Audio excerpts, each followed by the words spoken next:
Graça e paz, amados, passando aqui para poder ser bênção na tua vida mais uma vez, desde já. Muito obrigado por vocês me receberem em seus lares através deste vídeo. Para você que está chegando agora, muito prazer. Eu me chamo Pastor Tiago Matos e através deste canal, Palavra de Esperança, eu quero ser bênção na tua vida para a glória do Senhor Jesus e quero aproveitar esse momento para te convidar para que se inscreva e assim nos ajude a continuar crescendo. No nome de Jesus, deixa o teu joinha também porque ele é muito importante.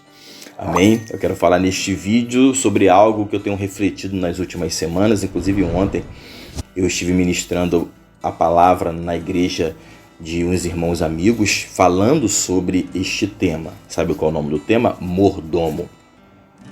Aí de repente você pode perguntar, o que falar de mordomo na Bíblia, pastor?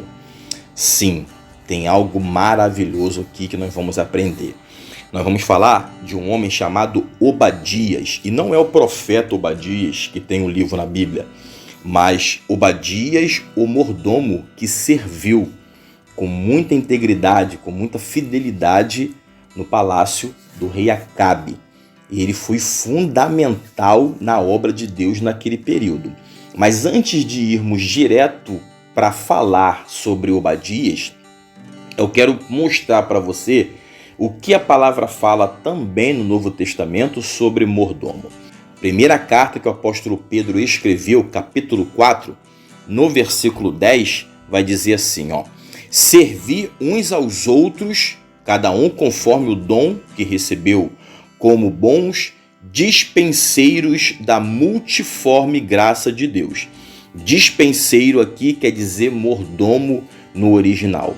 Então, o que o apóstolo Pedro está falando? Muitas pessoas têm vários dons, né? Cada um com o seu dom específico. Deus agraciou as pessoas com dons segundo o seu querer e a sua vontade, mas no final, como mordomos, nós devemos servir as pessoas com o dom que Deus nos deu. E quando a gente fala de mordomo, vem logo aquela imagem, né? Daquele homem de preto, com uma bandeja na mão e no outro braço um lenço pendurado, sempre pronto para poder servir o chamado dos seus patrões. Mas a palavra vai nos mostrar que ser mordomo vai muito mais além, principalmente quando nós entendemos esta significativa aqui do apóstolo Pedro, citando da importância de servirmos as pessoas como mordomos, para que elas tenham acesso ao que Deus tem feito também nas nossas vidas e através das nossas vidas. Amém? Então vamos lá. Para a gente começar a falar, a entender um pouquinho, antes de entrar na história do Obadias, eu quero falar sobre dois homens que foram mordomos e ajudaram bastante na obra do Senhor, na construção do que Deus fez na vida de homens que foram significativos na jornada, até para edificar a tua fé e a minha fé no tempo de hoje. Vamos lá. A palavra do Senhor, lá em Gênesis 24, ela vai falar o seguinte sobre um homem chamado Eliezer. Eliezer, ele foi mordomo de Abraão. Ele serviu a casa de Abraão, ele serviu com integridade, com fidelidade. E no versículo 2 vai dizer assim, disse Abraão ao seu mais antigo servo da casa, que governava tudo o que ele possuía: põe a mão por debaixo da minha coxa, para que eu te faça jurar pelo Senhor, Deus do céu e da terra, que não tomarás esposa para o meu filho das filhas dos cananeus, entre os quais habito. Que momento é esse aqui? Abraão confia na vida de Eliezer a importância do futuro de sua família. Por quê? Ele determinou para Eliezer, vai para poder buscar uma esposa para o meu filho. E eu não quero que não seja além da nossa linhagem, né? Então ele vai até lá e tem essa responsabilidade de buscar alguém para poder dar continuidade ao que Deus faria, que começou na vida de Abraão, né? Então vai lá. A ideia era Eliezer buscar uma esposa para Isaac, e você já conhece a história. Ele encontra a Rebeca, ele pede um pouco de água para ela, e naquele momento ali naquele momento que ele começa a se relacionar com Rebeca, conversando com ela, ele consegue identificar que ali estava a futura esposa de Isaac, né? Mas o versículo 2 nos mostrou o quê? Que governava tudo o que Abraão possuía. Então a gente começa falando da importância do mordomo, alguém que ajudava a fazer a estrutura do lar naquela época funcionar. Hoje falar de mordomo parece ser só o empregado, mas naquela época ele era alguém de confiança. Amém? Vamos lá para o segundo exemplo de mordomo. Gênesis 24, nós lemos sobre Abraão e Eliezer. Agora nós vamos em 39. Gênesis 39, no versículo 4, nós vamos falar de alguém que você conhece, José. E olha só o que diz a palavra. Logrou José mercê perante ele a quem servia, que fala sobre Potifar. E ele o pôs por mordomo de sua casa, ele passou às mãos tudo o que tinha. E desde que fizera mordomo de sua casa e sobre tudo o que tinha, o Senhor abençoou a casa do egípcio. Por amor de José, a bênção do Senhor estava sobre tudo o que tinha, tanto em casa como no campo. Olha que coisa absurda. José, alguém que chegou naquela condição que você sabe, de escravo, abandonado, rejeitado pelos irmãos e tal. Mas José sempre foi com o Senhor, sempre reverenciou o Senhor. E no momento de dificuldade, o Senhor honra José. Ele entra como um servente e se torna mordomo na casa de Potifar. E recebeu autoridade para poder administrar tudo. E tudo que ele administrou, e o mordomo naquela época administrava tudo mesmo. A parte financeira, como eu falei no início, parte de logística, decisões do que precisava fazer, desfazer, comprar, não comprar. Ele tinha uma liberdade para poder decidir 90% do que funcionava da vida de seu senhor. Neste caso, Potifar. Então o Senhor abençoou José e José administrou de uma forma absurda a casa de Potifar como mordomo, o suficiente para tudo ali dar certo. Então aqui a gente citou 2 homens que tiveram mordomos e esses mordomos foram bênção em suas vidas pela confiança que tinham, né? Falamos em Pedro também sobre a importância de servirmos os nossos irmãos como mordomos com aquilo que o Senhor tem nos dado.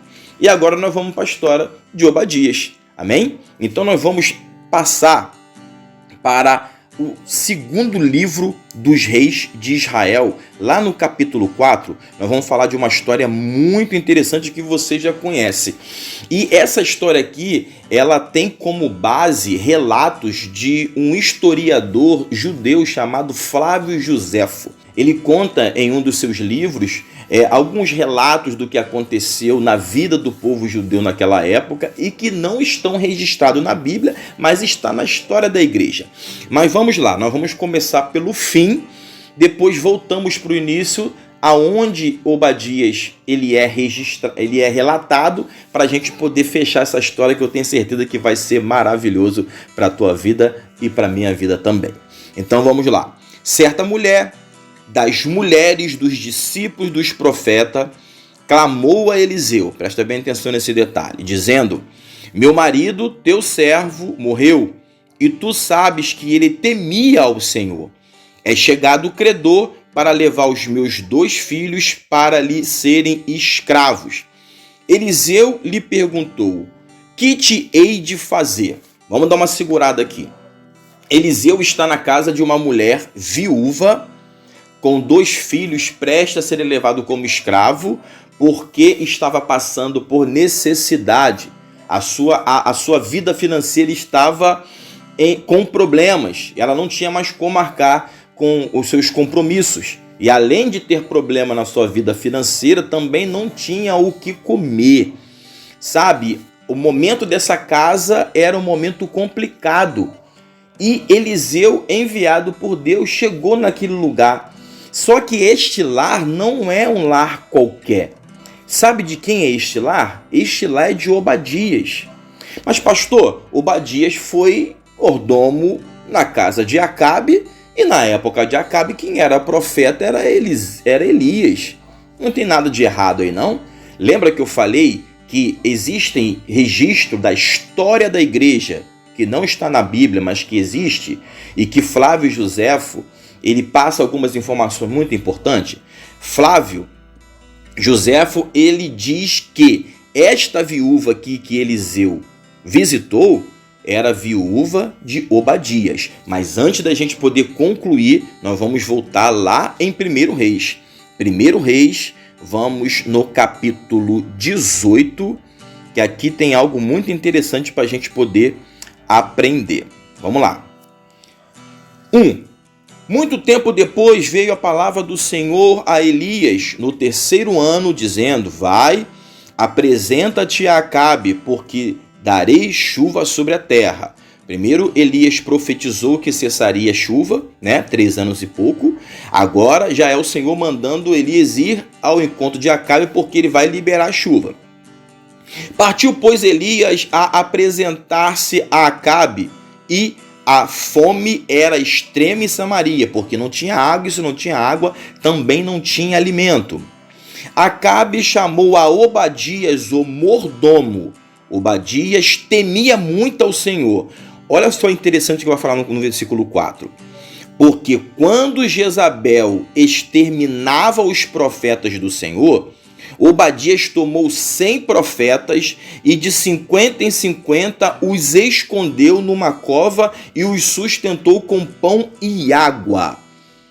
Por temer ao Senhor, o mordomo do rei Acabe, alguém que tinha toda a liberdade para agir e resolver muitas coisas, decidiu salvar profetas do Senhor que estava sendo ameaçado de morte pela mulher do rei que ele servia.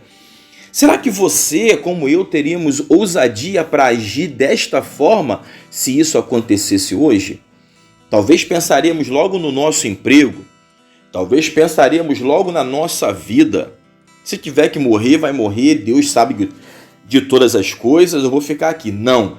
Mesmo ele sendo responsável por 90% do andamento de toda a parte funcional do palácio, ele decide servir ao Senhor como? Lembra que nós falamos de 1 Pedro? Como mordomo, servindo com o melhor que ele tinha. Escondeu 100 profetas para que Jezabel não matasse. Dividiu 2 grupos de 50 e em meio à escassez, a falta de água, a falta de alimento, ele conseguiu nesse período todo sustentar esses homens. Sabe, eu fico pensando como que ele conseguiu isso. Lembra que nós falamos lá do profeta Eliseu, quando ele vai na casa daquela viúva que estava prestes a perder os filhos como escravo? Aquela mulher estava endividada. Aquela mulher já não tinha mais recurso. Sabe por quê? Porque a dívida que aquela mulher tinha era consequência do que o seu esposo fez enquanto estava vivo. Mas talvez você pode pensar, mas ele era um bom administrador. Ele era alguém que lidava com finanças, sabia como fazer as coisas funcionar. Como que ele conseguiu dar o melhor dele como mordomo para Acabe e na sua casa ele não conseguiu administrar? A visão não é essa. Eu concordaria com você mediante a como conseguir alguém que é preparado para fazer isso no trabalho não consegue fazer em casa. Só que aqui é diferente. Aqui a visão é outra. Aqui estamos falando de um homem que decidiu servir ao Senhor e assumiu o risco. E ele foi pronto para poder fazer o quê? Para dar o seu melhor.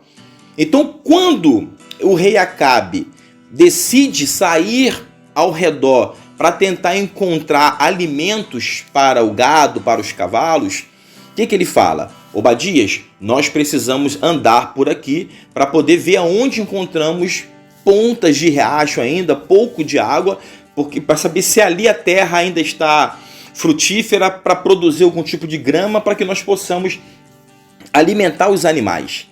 E quando ele decide isso, ele chama quem? O homem de confiança dele, Obadias.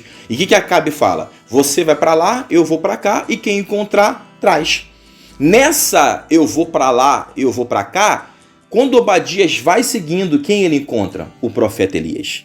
E esse encontro foi marcante, porque ali foi resgatado no coração de Obadias tudo o que ele aprendeu com Elias. Elias, que foi líder da escola dos profetas, né? Eu deixei até anotadinho aqui que naquela época havia alguns lugares que preparava não profetas para receber dom, mas quem era identificado como profeta do Senhor, e essas pessoas eram preparadas, discipuladas, ensinadas a ter integridade, a ser exemplo, levar o poder de Deus, a verdade do Senhor por onde for, porque não adianta você falar de Deus, eu falar de Deus, se os meus exemplos, se a minha conduta não condiz com o que eu estou falando. Você concorda comigo?